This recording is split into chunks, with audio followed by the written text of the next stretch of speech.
Hi అండి. Dry fruit laddu ఇంకా snacks order చేసేవాళ్ళు ఎలా ఆర్డర్ చేయాలి అని అడుగుతున్నారు. ఏం లేదు, ఈ పైన కనిపిస్తున్న వాట్సాప్ నెంబర్కి మెసేజ్ చేస్తే చాలు, మేము ఎక్కడికైనా డెలివరీ చేస్తాం. ఇంక ఈ ఫుడ్ ఐటమ్స్తో పాటు ఏంటి మళ్ళీ ఈ పప్పులు పెడుతుంది అనుకుంటున్నారా? మరి పెద్దవారికైనా మన దగ్గర హెల్దీ ఫుడ్స్ చిన్నపిల్లలకు కూడా ఉండాలి కదా.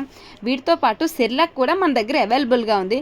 చాలా రోజుల ముందు ఈ వీడియో పెట్టాను, అప్పుడు ఆర్డర్స్ వచ్చాయి కానీ మనీ సరిగా పంపడం లేదని సిర్లాక్ ఆర్డర్స్ అయితే తీసుకోలేదు. కానీ ఇప్పుడు అందరూ అలా ఉండరు కదా అనిపించింది. మీ ఇంట్లో కూడా మీ రిలేటివ్స్లో కానీ ఫ్రెండ్స్లో కానీ 6 months దాటిన పిల్లలు ఉంటే వాళ్ళకి ఈ వీడియో వెంటనే షేర్ చేసేయండి. హెల్త్కి ఎంతో మంచిది. అలాగే మేము అన్ని ఆర్గానిక్ పప్పులు యూజ్ చేస్తాం కాబట్టి పిల్లలు కూడా చాలా ఇష్టంగా తింటారు. చూడండి మా వాడైతే ఎంత ఇష్టంగా తింటున్నాడో. మీకు ఎవరికైనా సరే సిర్లక్ కానీ డ్రై ఫ్రూట్ లడ్డు కానీ స్నాక్ ఐటమ్ కానీ ఏది కావాలన్నా సరే వెంటనే ఈ పైన కనిపిస్తున్న వాట్సాప్ నెంబర్కి మెసేజ్ చేసేయండి. మీకు ఎక్కడికి కావాలన్నా సరే మేము డెలివరీ చేస్తాం. Thank you.